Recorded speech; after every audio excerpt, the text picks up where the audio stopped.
지난주 금요일까지 우리가 새벽 말씀을 쭉 나눴기 때문에 토요일, 일요일 본문이 빠집니다. 매일 성경의 순서를 따라서 우리가 이 고난 한 주간 말씀을 보게 될 텐데, 본문의 배경은 예수님께서 로마 군병에게 잡히시기 직전 제자들과 마지막 유월절 식사 자리에서 벌어진 일들입니다. 자, 그곳에서 주님은 바로 앞단락의 내용이에요. 우린 여러분 24절부터 읽었지만 바로 앞단락 그 위에 보면은 예수님이 자신의 몸과 피를 상징하는 떡과 그 포도주를 제자들에게 나눠주시면서 성만찬의 의미를 새겨주셨습니다. 그동안 제자들은 예수님과 수많은 식사 자리를 가졌기는 했지만 이날만큼은 이전과는 다르다라고 하는 것을 알아야만 했어요. 그런데 여러분, 예수님의 제자들은 변함이 없는 사람들입니다. 주님의 뜻에 무지했고요, 생각이 다른 데가 있었습니다. 24절 한번 보세요.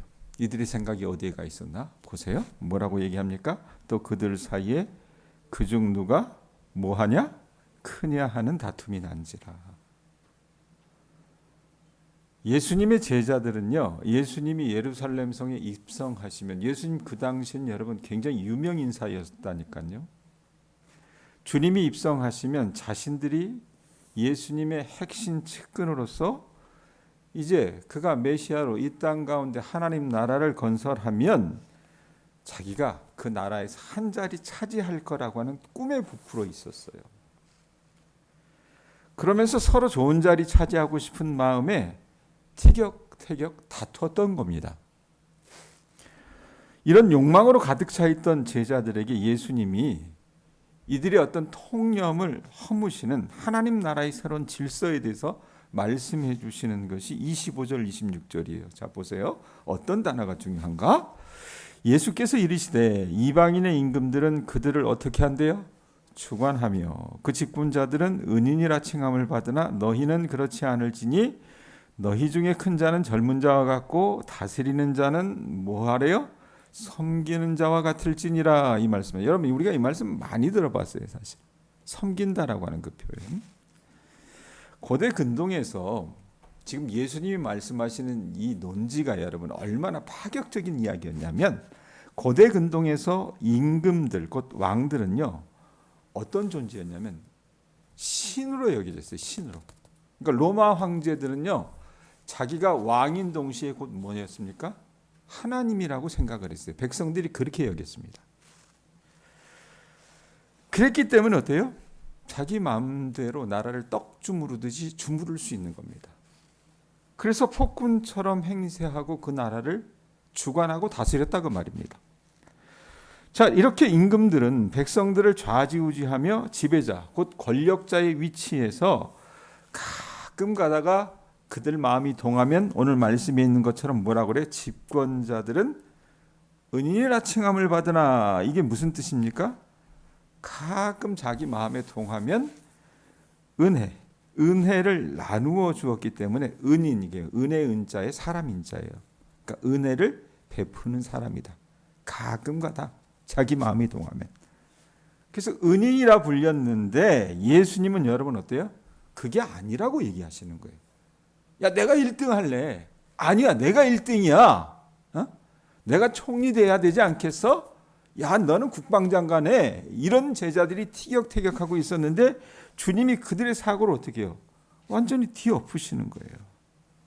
또 고대 세계 속에서는 여러분 사회적 신분은 보통 나이에 따라서 결정이 됐습니다. 그렇다면 오늘 말씀에 있는 것처럼 26절에 보세요. 너희는 그렇지 않을지니 이러면서 뭐라 그래요? 너희 중 큰 자는 어떻게 된다 그래요?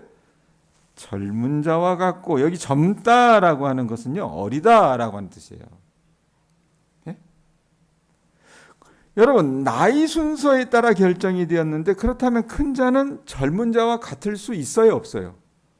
없죠. 시골에 사니까 여러분 우리가 잘 알지 않습니까? 물론 창녕성씨 성을 갖고 있는 분들은 뭐 학렬이 있긴 하지만 여러분 일반적으로 동양에서 보면 어떻게 해요? 연령이 고령자인 분들을 우리가 존대하잖아요. 그런데 만약에 어린애가 여러분 노인들하고 맘먹으라고 들으면 그게 버르장머리 없는 짓 아니에요. 고대 세계 속에서도 그랬다는 얘기예요. 나이에 따라서 이 신분이 결정이 되는데 예수님이 뭐라고 얘기하세요? 큰 자는 어린 자와 같고, 그 다음에 다스리는 자는 섬기는 자와 같을지니라. 다스리는 자는 섬기는 자와 같을 수 없는데 예수님이요 같다라고 말씀해 주시는 거예요. 예? 예수님이 여러분 하나님 나라의 왕으로 오셨다면 제자들은 아마 장차관 정도 되지 않았을까요? 그런데 하나님 나라의 통치 방식은요 세상 나라의 그것과 완전히 반대여서 군림하고 억압하고 자기가 어느 자리에서 그만큼 수고했으면 대접받는 것이 아니라 뭐라고 얘기합니까? 주님이 나를 높여주셨다면 나는 어떻게 해야 돼요? 낮은 자리에서 섬기는 삶을 살아야 된다라고 말씀해 주시는 거예요, 제자들에게. 자, 그러면서 27절 보세요. 계속 같은 말씀을 얘기하세요. 뭐라고 얘기합니까? 앉아서 먹는 자가 크냐 섬기는 자가 크냐. 앉아서 먹는 자가 아니냐. 그러나 나는 섬기는 자로 너희 중에 있느라. 자, 유대인들은 식사할 때 여러분들 그 성경에 보면은 관주, 뭐 이렇게 앉아서 먹는 했을 때 앉아서라고 하는 거에 보면 밑에 나와 있을 거예요. 이 사람들이 식사할 때 어떻게 했냐면 유대인들은요. 뭐 요즘은 우리나라도 보면 식탁 문화가 많이 발전이 돼 있어서 의자에 앉아서 먹지만 이 사람들 식탁만은 어땠냐면 이렇게 기대고 먹었어요. 거의 누워가지고. 기대고 넣어서 식사를 했어요. 그러면 그렇게 식사할 때 여러분 누가 와서 그 먹는 것을 돕습니까? 이 노예가 와서 그 주인의 식사 시중을 들었던 거예요. 그리고 이런 모습을 지금 그들이 연출하고 있었는데 예수님이 뭐라고 얘기하십니까? 이걸 완전히 뒤바꾸시는 거예요. 자, 예수님이 지금 성만찬을 그 앞단락에서 베푸셨다 그랬잖아요. 떡을 떼시고 포도주를 나누시고 그러시면서 주님이 여러분 누가복음엔 나와 있지 않지만 같은 병행 본문인 다른 복음서는 예수님이 어떻게 하십니까? 그들의 발을 씻어주세요. 자, 발을 씻는 것은 누구의 일이라 그랬어요? 종들이 하는 일이라 그랬어요. 종들이 하는 일을 주님께서 지금 그 제자들에게 하고 계신다 그 말입니다. 그래서 주님이 뭐라고 얘기하세요? 27절 뒷부분에 나는 어떤 자로? 섬기는 자로 너희 중에 있노라 말씀해 주시는 것이에요. 자, 한번 생각을 해보세요. 야, 내가 총리할 거야? 너 장관해? 이러면서 티격거렸던 제자들에게 주님이 야, 하나님의 나라의 질서는 그게 아니야. 너희들 크고자 하면 섬기는 자가 돼야 돼.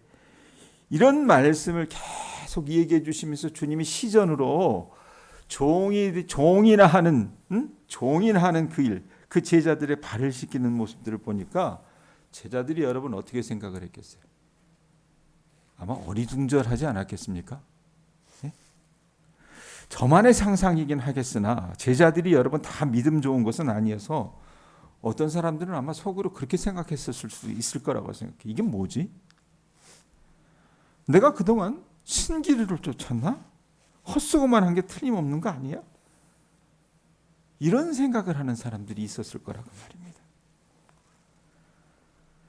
자, 예수님이 이렇게 말씀하시고 나서 아마 이들도 여러분 본전 생각이 나니까 이런 생각을 했을 거 아니에요? 그러니까 제자들 보고 여러분이 욕할 게 못 되면 제자들은 그 시대의 사람들입니다. 예? 그래도 자기 뭐 친척이나 가족이나 모든 것 두고 예수님을 쫓았다고 하는 그 자체만 놓고 보면 이 사람들은 평가해야 될 만한 사람들입니다. 근데 그 시대 사람들이었기 때문에 하나님 나라가 이 땅 가운데 서면 자기네들이 한 자리 차지하고 싶은 그런 마음이 있었어요. 근데 주님이 여러분 그들의 마음을 아예 외면하십니까? 그건 아니잖아요. 그래서 28절부터 뭐라고 얘기합니까? 보세요. 뭐라고 얘기해요? 너희는 나의 모든 시험 중에 나와 함께 한 자들인즉 내 아버지께서 나라를 내게 맡기신 것 같이 나도 너희에게 맡겨 너희로 내 나라에 있어 내 상에서 먹고 마시며 또는 보좌에 앉아 이스라엘 12지파를 다스리게 하려 하노라. 여러분 이 예수님의 제자들은 3년 동안 주님과 동고동락을 같이 해왔어요. 예수님은 제자들이 지금까지의 길을 되돌아보도록 권면하시고 그 동고동락을 같이 했던 그 제자들에게 예수님이 시험 받으셨을 때 제자들이 그 주님 곁에 함께 있었던 것을 늘 고마워하셨습니다. 그 표현을 하시는 거예요. 그러면서 주님께서 여러분 이들의 눈을 좀 띄워주십니다. 그럼 뭐라고 얘기하십니까? 하나님 나라에서 제자들은 주님이 베풀어 주실 잔치상에 앉아 먹고 마시게 될 것이며 보좌에 앉아서 12지파를 다스리게 될 것이라고 이야기해 주시죠. 이게 그들에게는 아마 위로가 되었을 것이고 그들의 식견을 넓혀줬을 겁니다. 자, 그렇게 말씀을 하시는데 여전히 여러분 마특치 않아 하는 사람이 그 군중 가운데 하나가 있었어요. 그게 누구예요? 시몬 베드로예요. 예수님이 베드로의 마음을 아셨어요. 그래서 31절 여러분 어떤 말씀이 있습니까? 한번 보세요. 31절 32절 보면 시몬아 시몬아 보라 사탄이 너를 밀가부르듯 하려고 요구하였으나 그러나 내가 너를 위하여 내 믿음이 떨어지지 않기를 기도하였느니 너는 돌이킨 후에 내 형제를 굳게 하라. 이렇게 얘기를 해요. 여러분 우리가 아는 베드로는 어떤 인물입니까? 백권사님 베드로가 어떤 인물이었어요? 분명히 여러분 베드로는 가이사랴 빌립보에서 예수님을 자신의 구주로 믿고 고백했던 참 제자였습니다. 그가 뭐라고 고백했습니까? 주는 그리스도시요 살아계신 하나님의 아들이시니이다. 그런 고백을 한 사람은 여러분 없어요. 예? 예수님이 그가 그렇게 고백했을 때 베드로를 칭찬해 주셨잖아요. 그리고 그의 신앙의 고백의 기초 위에 주님의 교회, 미래의 교회를 세울 것이라고 말씀해 주시면서 그의 이름, 본명이 시몬이었는데 이름을 어떻게 바꿔주세요? 베드로, 페트로스라고 하는 반석으로 바꿔주십니다. 예? 자, 그런데 오늘 말씀해 보면 뭐라고 얘기합니까? 시몬아 시몬아 보라 그래놓고 뭐가? 사탄이 너희를 베드로 너를 포함한 너희 제자들을 뭐한대요? 밀가부로 타려고 요구하였으나 사탄이요 이제 예수님은 십자가에 달려 돌아가셔야 합니다. 그 상황 속에서 베드로를 흔들기로 작정한 겁니다. 그래서 예수님은 오늘 말씀해 보면 어떤 유비를 하세요? 우리가 퀴즈를 많이 해보시잖아요. 그죠? 퀴즈를 할 때 농부가 어떤 보면 쌀이나 우리가 옥수수 뭐 이런 거 퀴즈를 하다 보면 그 곡식에 섞여 있는 겨나 티 같은 것을 날려보내기 위해서 우리가 퀴즈를 하듯이 사탄이 주님으로부터 어떻게 해요? 제자들을 멀리 떨어뜨려 놓기 위해서 격렬히 흔들어댈 것을 아마 요청을 했던 것 같아요. 욥기에도 보면 여러분 사탄이 하나님 앞에 나와서 그런 요청을 하지 않습니까? 지금 그랬다는 거예요. 예? 예수님은 베드로의 그 믿음을 걱정해서 그 믿음이라는 알맹이가 떨어지지 않기를 기도하셨던 것 같아요. 근데 이건 베드로가 예수님을 부인하지 않거나 실패하지 않았다는 그런 뜻은 아닙니다. 뒤에 보면 우리가 그걸 알죠. 자, 이렇게 예수님께서 딱 경고하시는데 베드로가 여러분 가만히 있을 위인이에요? 아니잖아요. 그래서 뭐라고 얘기합니까? 33절에 그가 말하되 그가 누구예요? 베드로가 말하되 주여 내가 주와 함께 뭐하되요? 오게도 죽는 데에도 가기를 각오하였나이다. 이르시되 베드로야 내가 내게 말하노니 오늘 다 굴기 전에 내가 세 번 나를 모른다고 부인하리라 하시니라. 베드로의 약점이 어떤 건지 아세요? 이 사람 성질머리가 급했잖아요. 그리고 자기를 어떻게 해요? 과신했습니다.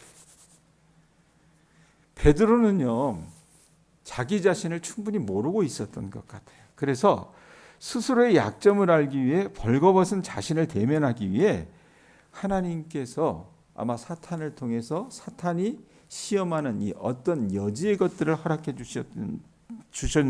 주셨지 않았나라는 생각을 해요. 말씀해 보면은 여러분 32절에 보면 뭐라고 얘기합니까? 베드로가 믿음이 없는 사람이라고 주님은 말씀하지 않으세요. 예? 뭐라고 얘기합니까? 32절에 보면 그러나 내가 너를 위하여 내 믿음이 어떻게 된다 그래요? 떨어지지 않기를 기도했다라고 예수님이 말씀하시지 아예 믿음이 없는 사람이라고 얘기하지 않으신다 그 말입니다. 아직은 여러분 베드로의 믿음이 떨어질 수 있을 만큼 충분히 연단되지 못한 미성숙한 믿음이었다는 얘기입니다. 주님이 그걸 기도하셨던 거예요. 갈릴리 풍랑 속에서 베드로가 당황하며 구해달라고 소리칠 때 주님이 베드로를 보면서 뭐라고 얘기하셨습니까? 마태복음에 보면 믿음이 작은 자여라고 했지 믿음이 없는 자여라고는 말씀하지 않으셨습니다. 그만큼 베드로는 어떻게 해요? 아직 덜 익은 미성숙한 믿음이었다 그 말입니다. 베드로가 자신만만하게 주와 함께 나는 옥에도 가고 죽는 데에도 가겠다고 각오하고 큰 소리 쳤지만 예수님은 뭐라고 얘기하십니까? 야, 너 내일 새벽 닭 울기 전에 내가 나를 3번 부인할 거야 라고 말씀하셨다고 말입니다. 비록 여러분 베드로는 예수님을 부인하고 주님을 따르는 일에 철저히 실패할 것이지만 주님의 기도로 말미암아 이 사람이 돌이키게 되는 은혜를 경험하게 될 것입니다.